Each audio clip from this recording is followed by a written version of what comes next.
Good morning. Yes, it is. It's Monday morning, October 9th. Bright-eyed and bushy-tailed. Even got a shave this morning, shower, feel good. So, we went over the other two things that John wanted to talk about, and then the last was the financial aspect of it.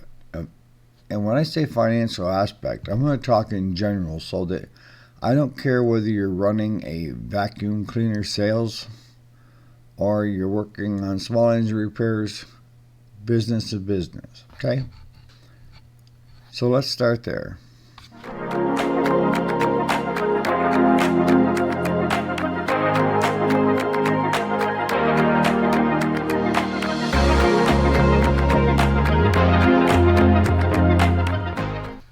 So let's start there. As far as having the first thing that you want to do once you have a business name and you have a tax ID is you need to set up a business checking account with a bank that you trust is close to you. Doesn't matter whether it's community or a credit union, or it doesn't matter. But you need a checking account for the business. And I can't stress this enough, that when you're deciding on what you're going to have for whether it's a limited liability or a sole proprietor or corporate, a C Corp, S Corp, those things need to be decided between you and your accountant or somebody that understands it better. For me, it was complicated because I wanted to run more than one business but not have my own personal wealth in jeopardy because of something that happened with the business. So I went with C Corp. Now, when you go with a C Corp, here's the downfall. And this is why I tell you you need to see an accountant or a financial planner, is that me as the owner under the C Corp, I own 98% of the shares, that any money that the business profits for that year I have to pay tax on, okay? And then on top of that, I hit double whammy because then I have to pay taxes on the amount that I'm drawing as an employee of the business as well. So you want to check out and make sure everything is, with a financial planner or with someone, a little guru that could kind of lead you in the right direction. It's really complicated. The problem I've ran into with going with a C Corp is a lot of CPAs won't touch it. They don't want nothing to do with it because it's just so complicated and so cumbersome when it comes to your taxes. I do all the legwork throughout the year, and then I just have my other accountant that handles just my corporate income tax returns, finish it, file it, be done with it, and voila. But you want to have a checking account set up. And I can't stress this enough. Don't mix home money with work money. And what do I mean by that? I mean, I've seen people that are paid and they put it into their own checking account for the family. It's for the household. You need to be able to track every dollar and cent that business is making or losing. That's the key, or losing. Because if you tag it to the family account all of a sudden is helping keep it going while you're going backwards. And that's why it's so important that every last dime gets deposited from people that are paying you at your business needs to go into that account, into that checking account.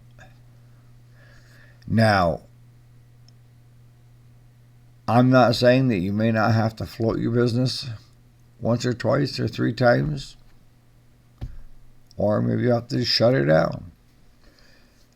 And I'm not saying that the business might be doing really well and you need to float yourself some money, but you have to be able to follow the money or not follow the money. That's the biggest thing that I see with most people that are screwing their business up, is they're combining the household with the business, and it never works. It's kind of like, I've got friends that do this. They're married, and they've been married for like 27 years, and there's still his money and her money. And he agrees to pay the mortgage and the taxes, and she agrees to pay for the groceries. I can't even keep it all track.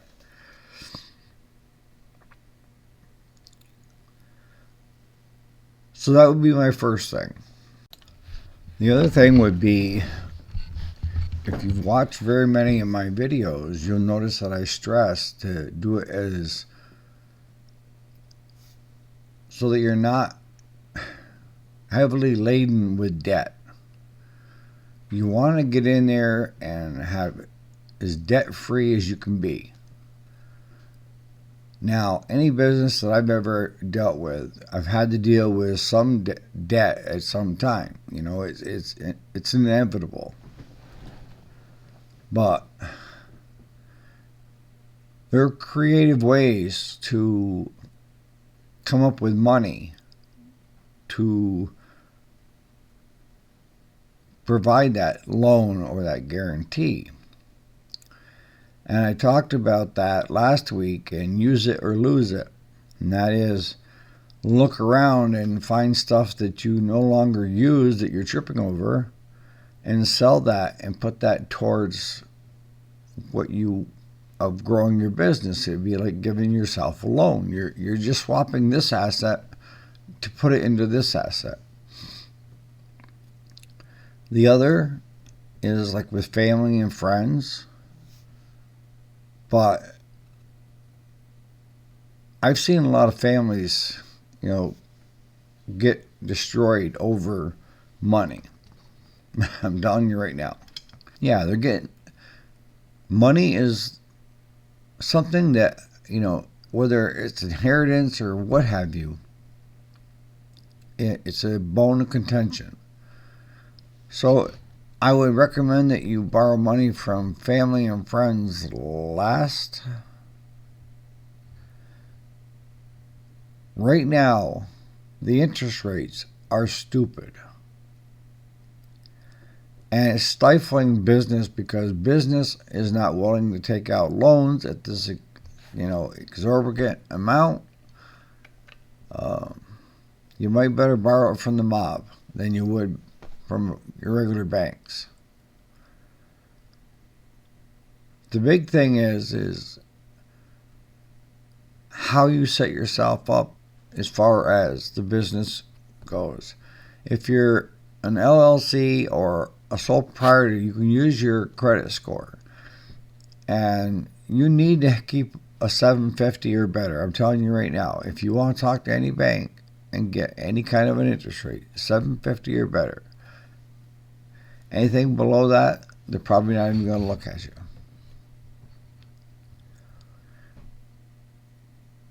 But at the cost of the interest on those loans right now, I would kind of back away from it and wait for them to come back down again. But that means you got to put your business on hold or your growth on hold or what have you. There's also Kickstart, a startup for if you're just getting your business going, and these people are investors, and you have to sell yourself and your idea to these guys to see if they will invest in you.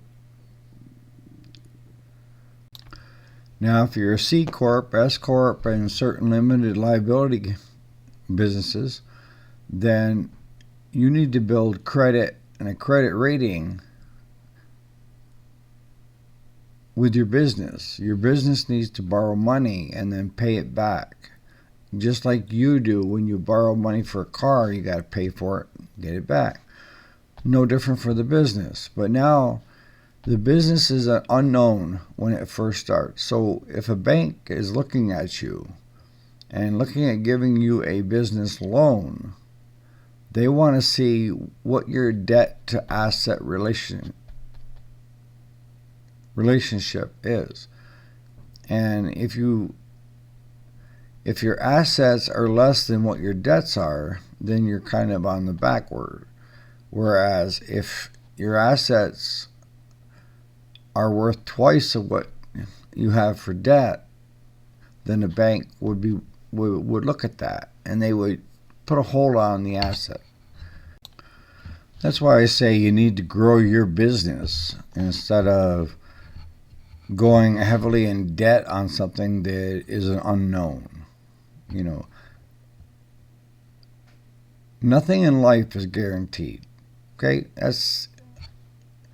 And running a business is not easy. It's not for the faint of heart. Only 10% of all businesses that start up actually keep going. The rest of them fail miserably.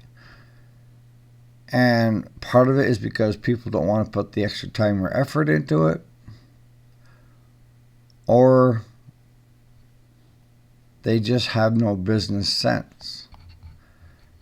And I can't stress enough that you have to have business sense if you're going to get into business. You have to understand how things work.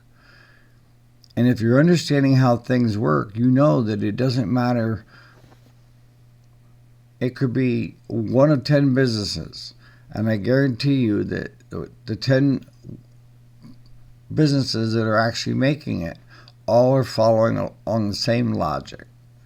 Okay? But you need to do a lot of research before you even get to this point, of is what you want to be doing even, is there a need for it in the community where you want to be? What's your competition? Is it a one hit or return customers? You need to know all this stuff. And you need to show banks and people that you want to borrow money from where you figure you're going to get your income from. Now, I've seen guys go out and get these big business loans, and how they got them, I don't know. And they buy a new truck, new trailer, new business, have their business names on everything, and everything looks great except for they failed the first rule, and that is customers. Who and where are your customers? Your customers are the ones that pay the bills. So if you have no customers, you are not going to pay any bills. That sound reasonable? So basically, you want to get in as cheaply as you can. You want to grow with the business. And when I say grow, you're growing your customer base as you're growing. And like I said in the beginning of the video, that you should keep the business checking account separate than from the family. Now, my business is run totally separate than from my household. But within my business, I have a business checking and savings. And then I have a credit card that I use explicitly for all fuel purposes for my 2 trucks that are shop trucks. And I do that because it's a better way of tracking where that money's going. But I try to run this rule of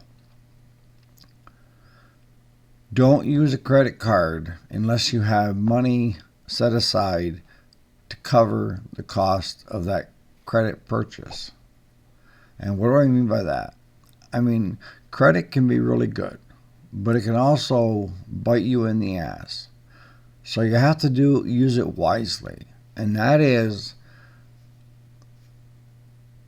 making sure that when the bill comes due that you have the money to pay for the amount of fuel that you use for that month.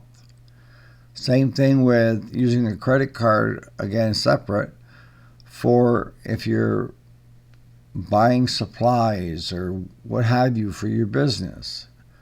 I know a lot of friends of mine, they use their card for that because they get cash back, they get preferential treatment, whether it's air miles, what have you. Credit is not a bad thing. Credit with no way of paying it is a bad thing. So you really want to make sure that you have that money set aside every time you use that credit card instead of cash, and then have it be able to pay that off at the end of the month. Okay, so let's go on to the next. Now, also part of the financial that most people don't look at in the beginning when they're looking at starting a business is all your insurances. And what do you mean by all my insurances? All right, so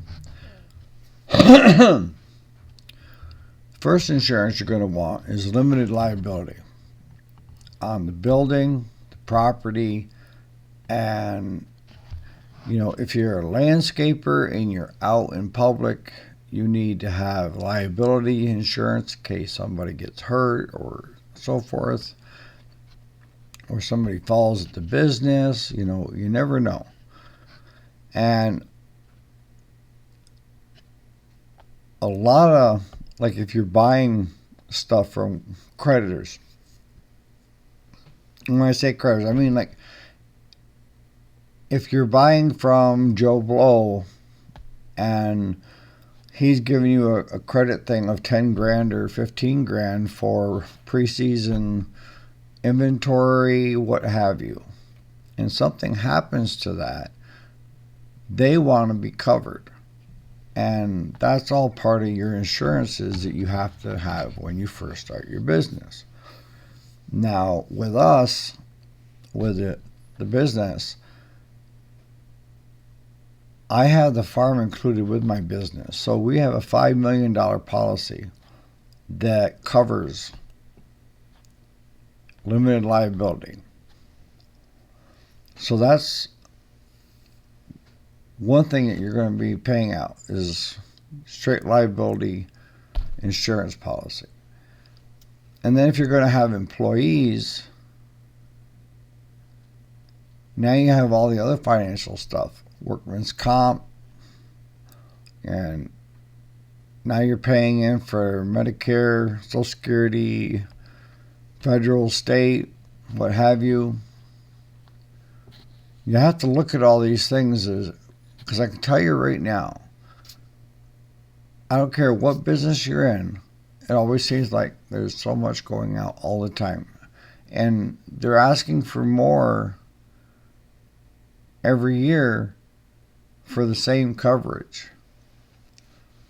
And it's just crazy sometimes. But if you don't have it, you aren't going to get those jobs, because if you're a contractor, general contractor, and a homeowner asks you to come in and do some repairs on stuff, they want to know that you are insured in case one of your workers gets hurt or something like that, or you damage something, a couple boards hit their car or what have you. You need to be fully insured for stuff just like that. And that costs money. And within your liability policy, you're also going to want theft, fire, and check around. A lot of times if you bundle stuff together, an insurance company will give you better rates. And it all depends upon the profession you're in is when it comes to rates. Now, since we run a repair shop, so we have tools, hammers, my mechanics are exposed to lawnmower blades, engines, and stuff like that, we end up paying a higher rate when it comes to like workman's comp and for insurances for folks that work here and the customers that are coming in and out. But again, a lot of times you can get the better rate by having if you're going to have vehicles for the company, auto insurance, fire, limited liability, theft, and bundle them together so that that insurance company can look at the whole and give you a better preferred rate. Make sense? Your other financial costs are you going to rent your location or are you buying a location to run your business out of? And that can be kind of like a fixed cost, whether it be rent or mortgage. So next you have operating costs, and that can be wages, salaries, utilities, the daily cost to the business that you're paying out. But the main thing I'm trying to get across to you is that there's a lot of costs to starting up and just running a business, a day-to-day, your operating costs and so forth. And, cost of goods sold to how much you're paying for raw materials if you're building stuff, or what you're paying for inventory and what you're realizing on the back end when it's sold. How long are you holding that inventory? If you hold it too long, and each business is different. But here, we need to be moving stuff constantly. If it's not moving, get rid of it. It's costing you money if it's sitting on your shelf and it's not moving. Now, I'm just touching on things lately, and I hope anyways, that some of you guys can add more stuff in the comments to help John on this endeavor of what the financial end is for businesses. I know Amos has run a very profitable business over the years, and he was doing things right, and he understands, and he would be one, Jason as well, that can add to this other costs that I haven't mentioned that are just as important, but I'm just kind of generalizing, going over a lot of this stuff. But with any business, you have to get into it as cheaply as possible. And that's with little to no debt. And you need to grow with the business, and your customers need to grow with the business to keep the business going. And the biggest thing that you're going to come up against when you are in business is customers. And customers willing to pay what you need to have them pay to keep your business profitable. That's the end goal. And I can tell you, it's been tougher and tougher these last couple of years of just trying to keep your business profitable. Because we're selling less and less, and the bills are still going up every year, from our insurance companies to the banks with their interest rates to what have you.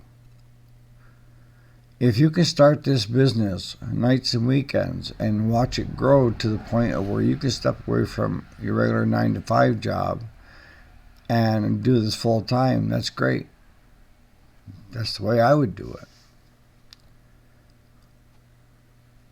What I would not recommend that you do is take a bunch of money on a second mortgage on the house to go out and buy a business and inventory and everything else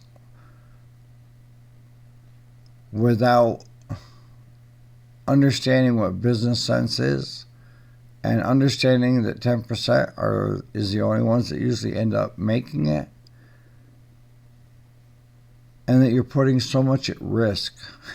I mean it. Like I said, I've had people that I know that come up with put a ton of money into something that they thought would be great, and they couldn't get the customers. And I can use for an example a few years back, there was this fella, he's a multi-millionaire, and he wanted to start a business up here because he enjoyed coming up into the North Country to hunt and fish and so forth. So he said, there's a great idea, is I'll start a sports shop with guns and clothing and boots and all the other stuff. And it was the size of Gander Mountain. That's how big he built this business. And he was able to keep it going 5-6 years with using his own money. And what he failed to realize was the customer base just was not there to draw in enough income, monthly and yearly, to cover just the costs. So he ended up having an auction and selling everything out for pennies on the dollar. He learned a hard lesson that when it comes to business, customers are your first and foremost, and then you build the business around the customer. So on that note, you guys have a great Monday, and we'll see you here tomorrow morning. Again, if you like what I'm talking about here, please like and subscribe and share it with your friends. The more the merrier. And keep those comments coming in of topics. John, you bailed me out for 3 days, so I appreciate it. On that note, I'll catch you on the next video.